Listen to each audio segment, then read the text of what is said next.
सुप्रभात। मैं हूं जगेंद्र राणा। आज का हमारा धार्मिक विषय है अहिरावण वध। अहिरावण वध। देखिए, रावण के सहस्त्रों शूरवीर तो प्रतिदिन श्री राम के साथ होने वाले युद्ध की भेंट चढ़ी जाते थे। उसके चुने हुए पराक्रमी योद्धा भी काल के गाल में प्रवेश कर गए थे। किंतु जब उसका प्राण प्रिय पुत्र अजय मेघनाथ सुमित्रा कुमार के सर से विद्ध होकर मर गया, तब दशग्रीव धैर्य धारण न कर सका। वह व्याकुल होकर मूर्छित हो गया। सचेत होने पर वह अपनी निश्चित विजय के लिए उपाय सोचने लगा। उसे अपनी सहयोगी अहिरावण की स्मृति हो आई। पर पाताल के राक्षस राज अहिरावण को संदेश कैसे भेजा जाए? लंका से बाहर जाने वाले द्वारों पर तो शत्रु के सैनिकों ने अधिकार कर रखा था। अहिरावण देवी भक्त है। रावण ने विचार किया कि वह सीधे देवी मंदिर में पहुंचा। और वह सीधे देवी मंदिर में पहुंचा। वहां उसने स्नान करके शुद्ध वस्त्र धारण किया और देवी की पूजा में तल्लीन हो गया। तो दशानन की आराधना से आकृष्ट होकर अहिरावण वहां तुरंत आ पहुंचा। उसने आदरपूर्वक रावण के चरणों में प्रणाम कर उनसे पूछा, आपने मुझे कैसे स्मरण किया? कि अहिरावण, मैं बड़ी विपत्ति में उलझ गया हूं। इस विपत्ति से मुझे तुम ही उबार सकते हो। रावण ने अहिरावण से प्रार्थना की। क्या हुआ और मुझे क्या करना है, आज्ञा दीजिए। अहिरावण ने संक्षिप्त उत्तर दिया। अयोध्या नरेश दशरथ के 2 पुत्र राम और लक्ष्मण वन में आए थे। दशानन ने बताया। उन्होंने मेरी बहन शूर्पणखा के नाक कान काट डाले और खरदूषण को मार डाला। इस पर क्रुद्ध होकर मैंने उनकी पत्नी सीता का हरण कर लिया। बस युद्ध छिड़ गया। इस युद्ध में मेरे एक से एक वीर योद्धा मार डाले गए। यहाँ तक कि कुंभकर्ण और मेघनाथ भी नहीं बचे। अब मैंने असहाय होकर तुम्हारा स्मरण किया है। आपने सीता का हरण कर उचित कार्य नहीं किया। रावण ने मन की बात स्पष्ट कह दी। आप वीरतापूर्वक श्री राम से युद्ध करते, यह तो शोभा की बात थी। किंतु उनके सहधर्मणि का हरण कर आपने अनीतिपूर्ण कार्य किया है। इसका दुष्परिणाम तो शुभ हो ही नहीं सकता। दूसरे, खरदूषण कुंभकर्ण और इंद्रजीत को मारने वाला सामान्य पुरुष नहीं होगा। किंतु आप मुझे आज्ञा दीजिए, मैं क्या करूं? रावण ने कहा, और कुछ नहीं, तुम किसी प्रकार केवल राम और लक्ष्मण को अपनी पुरी में ले आओ और वहां उनका वध कर डालो। फिर यह वानर भालू तो स्वतः ही भाग जाएंगे। इसी प्रकार मेरी रक्षा हो सकेगी। आपके संतोष के लिए मैं यही करूंगा। अहिरावण ने राक्षस राज दशग्रीव को आश्वासन दिया।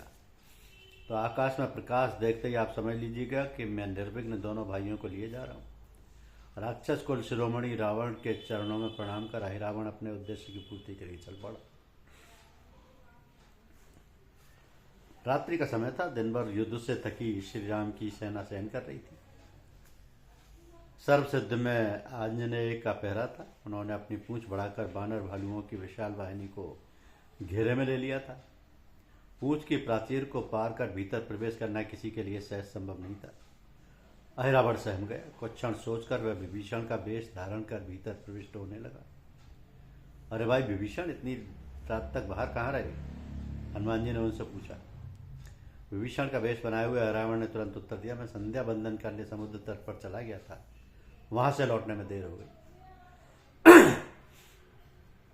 हनुमान जी के मन में संशय तो हुआ, पर वे चुप ही रहे। रावण ने भीतर जाकर देखा कि सुग्रीव, अंगद, महेंद्र, द्विंद, नील, नल, जाम्बान और विभीषण आदि प्रमुख सेनानायक श्री राम और लक्ष्मण को अपने मध्य उछलाकर प्रणाम कर रहे हैं। तो दिन भर के युद्ध में थके थे। ये वीर सैनिक आंजनेय जैसे प्रबल प्रहरी के संरक्षण में सर्वथा निश्चिंत गाढ़ निद्रा में शयन कर रहे थे। भगवान श्री राम की दाहिनी ओर उनका चमकता हुआ विशाल धनुष और शर पूरी तुनीर था तथा बाईं ओर उनके प्रिय भाई लक्ष्मण थे। तो लक्ष्मण के बाईं ओर उनका धनुष और त्रोड़ था। भगवान श्री राम का करकमल भाई के वक्ष स्थल पर सुशोभित था। भगवान श्री राम और लक्ष्मण का चंद्र बिंदक सुंदर मुख मुखार बिंदु पर बिखरी अलकें, निद्रालु प्रभु की भवमोहनी शांति मुद्रा, सुग्रीवादि बानर भालुओं का सौभाग्य का क्या कहना। जिन त्रिभुवन सुंदर परम प्रभु की एक झलक अनेक जन्मों के कठोरतम तपश्चरण से किसी किसी महर्षि और मुनि पुंगव को ही प्राप्त होती है, उन्हीं करुणा सिंधु दशरथ कुमार के साथ वे वानर भालू खाते पीते सोते और युद्ध करते हैं। उन्हीं के लिए संग्राम में प्राण त्याग करते हैं। उन दोनों अनंत सौंदर्य सुधा सिंधु को ऐरावण ने देखा तो वह देखता ही रह गया, किंतु उसे अपने वचन का ध्यान था और लीला नायक श्री राम लक्ष्मण को मानवी लीला करनी थी। उन्हें असुर भक्तों का उद्धार करना था। समस्त सैनिकों के जग जाने की आशंका से दुष्ट ऐरावण ने उन्हें मोहित कर दिया, जिससे श्री राम और अरण्यवास में सदा जागते रहने वाले सुमित्रा कुमार भी जैसे सोते ही रहे। माँ शक्तिशाली ऐरावण ने उन दोनों भाइयों को उठाया और वह आकाश मार्ग से तीव्र गति से भागा। सहसा आकाश में प्रकाश छा गया। रावण की प्रसन्नता की सीमा न थी। अब रावण का क्रोध पवन कुमार पर था, केवल श्री पवन कुमार पर, क्योंकि साधारण से साधारण और भयानक से भयानक परिस्थितियों और कार्य में सफलता का श्रेय उन्हें ही प्राप्त होता था। तो श्री भगवान की तुच्छ से तुच्छ सेवा करने में उन्हें झिझक या लज्जा का अनुभव नहीं होता था, अपितु वह प्रभु की सेवा करना अपना सौभाग्य समझते थे और सेवा करके ही संतुष्ट होते थे। तो रावण के पुत्र अक्ष, अन्नतम, पराक्रम प्रमी, असुर, अकंपन आदि का वध हनुमान जी ने ही किया था। हनुमान जी के ही मुष्टि प्रहार से स्वयं दशानंद भी मूर्छित हो गया था। लंका से सुशेषण को ले जाकर और सुदूर उत्तर से द्रोणगिरी लाकर संजीवनी के द्वारा लक्ष्मण की प्राण रक्षा पवन पुत्र ने की थी, किंतु अब श्री राम और लक्ष्मण के मारे जाने पर राक्षसी माया से उसे भी समाप्त किया जा सकता है, यह सोचकर दशानंद आश्वस्त हुआ और हर्षातिरेक से मन ही मन विजयोत्सव मनाने की योजना बनाने लगा। भगवान श्री राम के चरण कमलों में सोए हुए सुग्रीव आकाश में तीव्र प्रकाश के कारण जाग पड़े। उन्होंने अपने समीप प्रभु को नहीं देखा तो चिल्ला उठे, प्रभु कहाँ गए, उन्हें कौन ले गया। वानर सेना में अद्भुत कोलाहल मच गया। अंगद, विभीषण, महेंद्र, द्वंद्व, नील, नल, जाम्बान और आदि सभी आश्चर्यचकित थे। सबके हृदय कांप रहे थे। तभी चिंतित और अशांत हो पवनात्मज का मुंह देख रहे थे। बुद्धिमान जाम्बान ने अंजना नंदन से कहा, भैया अब तुम ही हम लोगों के प्राणों की रक्षा करो, क्या जैसे प्रभु को लक्ष्मण सहित ले आओ, हम लोग तो किंग कर्तव्य विमूढ़ हो गए हैं। हनुमान जी ने कहा, इस पृथ्वी पर ही नहीं आकाश और पाताल में कहीं पर भी प्रभु हों, मैं तुरंत उन्हें ले आऊंगा। प्रभु को लाने के लिए मैं काल का भी तत्काल संहार कर सकता हूँ, किंतु पता तो चले वे कहाँ हैं। रात्रि में कोई अपरिचित तो नहीं आया था, जाम्बान ने हनुमान से पूछा। ना, रात्रि में कोई नहीं आया। विभीषण जी अवश्य समुद्र तट से संध्या करके देर से लौटे थे। तो हनुमान जी का उत्तर सुनकर विभीषण जी अत्यंत चकित होकर बोले, मैं तो सायंकाल से ही प्रभु के चरणों में समीप था, क्षणार्थ के लिए भी कहीं नहीं गया। अवश्य ही किसी मायावी असुर ने षड्यंत्र रचा है। कुछ क्षण के उपरांत चिंतित विभीषण ने कहा, लंका के किसी मायावी असुर की सामर्थ्य नहीं कि वह मेरा वेश धारण कर सके। निश्चय ही वह कुकृत्य ऐरावण ने किया है, केवल वही मेरा वेश धारण करने में समर्थ है। हनुमान जी विभीषण ने मारुतात्मज की ओर देखकर कहा, असुर वंश का प्रतापी राजा ऐरावण पातालपुरी में रहता है। राक्षस वंश का सर्वनाश होता देखकर रावण की सहायता करने के लिए वह सुमित्रा कुमार के साथ प्रभु को उठाकर ले गया है। आप शीघ्र वहां जाइए और उस असुर का वध करके प्रभु को यहाँ ले आइए, अन्यथा हमारा जीवन नहीं रह जाएगा। विभीषण से पाताल प्रवेश का मार्ग तथा ऐरावण की राजधानी, उसके मार्ग द्वार, राज सदन आदि की सभी आवश्यक जानकारी प्राप्त कर हनुमान जी ने कहा, आप लोग पूर्णतः सजग और सावधान रहिए, शत्रु को प्रभु तथा मेरी अनुपस्थिति की गंध न लगने पाए। और असुर सेना तो क्या, आदि यदि स्वयं दुष्ट दशानन ही यहाँ युद्ध करने आ जाए तो उसका मुख मर्दन करके ही रहिएगा। हनुमान जी ने सुग्रीव को प्रणाम किया और वे वायु वेग से उड़े। उड़ते समय सहज ही उनके मुख से निकला, जय श्री राम। तो पवन नंदन को पाताल लोक पहुंचते कितनी देर लगती। वे पाताल में प्रविष्ट होकर सीधे रावण के नगर के द्वार पर पहुंच गए। वहां ठीक उन्हीं के आकार प्रकार का एक महाकाय बानर नगर की रक्षा के लिए नियुक्त था। हनुमान जी सूक्ष्म रूप धारण कर द्वार के भीतर प्रवेश करने ही जा रहे थे कि गरजते हुए वानर ने कहा, तुम कौन हो? सूक्ष्म रूप धारण कर चौरी से कहाँ जा रहे हो? मेरे यहाँ रहते तुम द्वार के भीतर कदापि प्रवेश नहीं कर सकते। मेरा नाम मकर ध्वज है और कान खोलकर सुन लो, मैं परम पराक्रमी बजरंगबली हनुमान का पुत्र हूँ। बजरंगबली हनुमान का पुत्र? हनुमान जी ने चकित होकर पूछा, अरे हनुमान तो बाल ब्रह्मचारी है, तुम उनके पुत्र कहाँ से आ गए?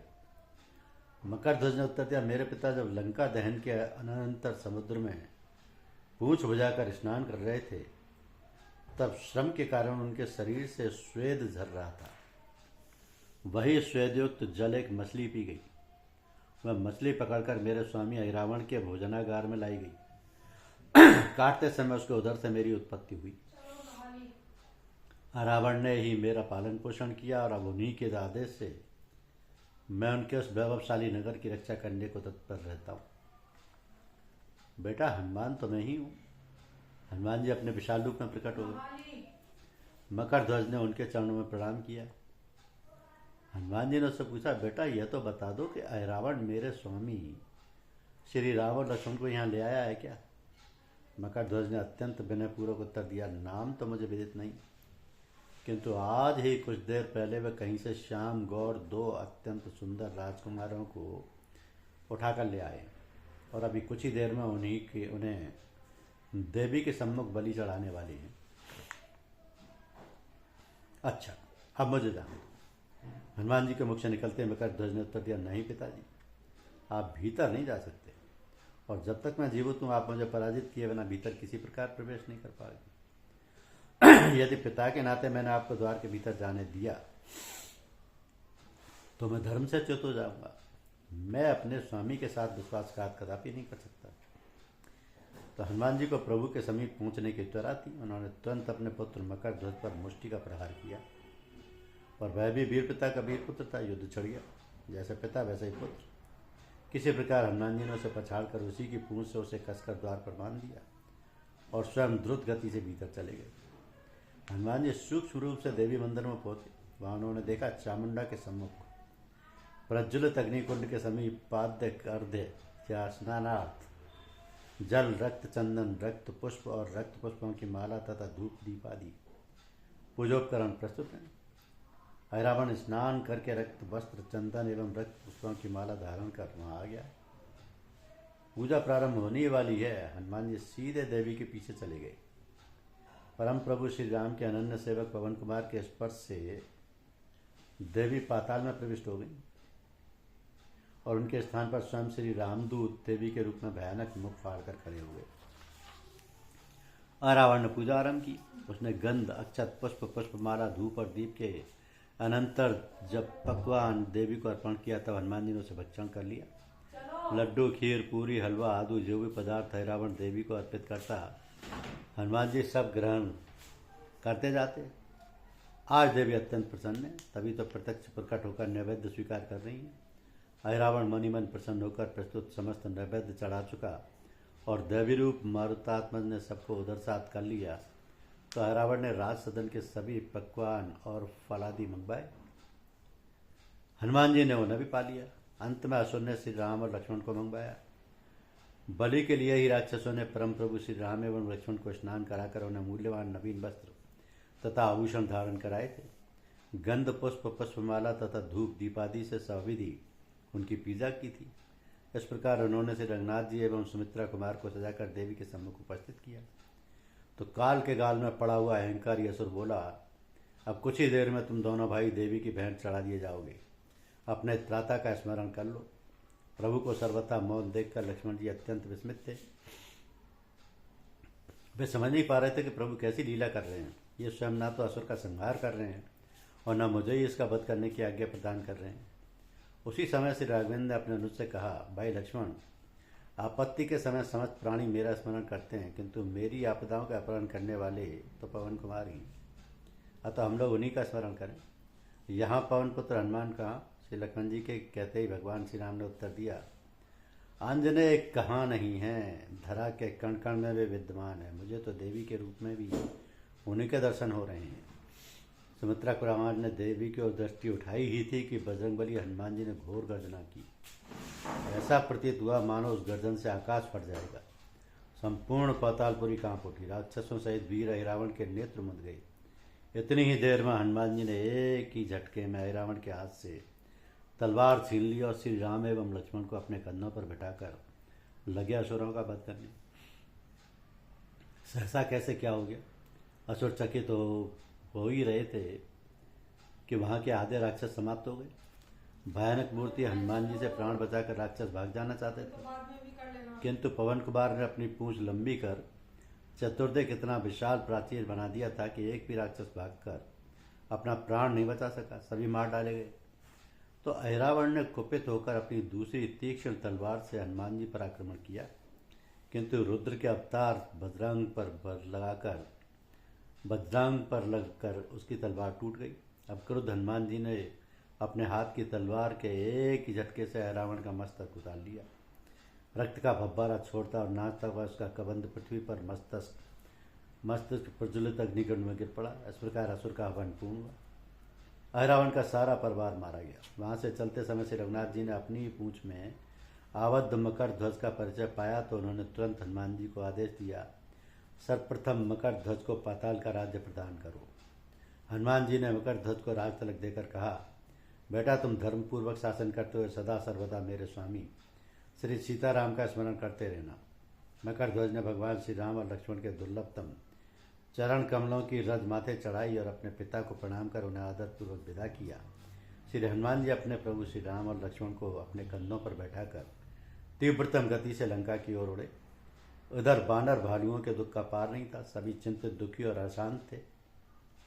उनकी व्याकुलता उत्तरोत्तर बढ़ती जा रही थी कि सबने हनुमान जी का हर्षोल्लासपूर्ण सुना। जय श्री राम।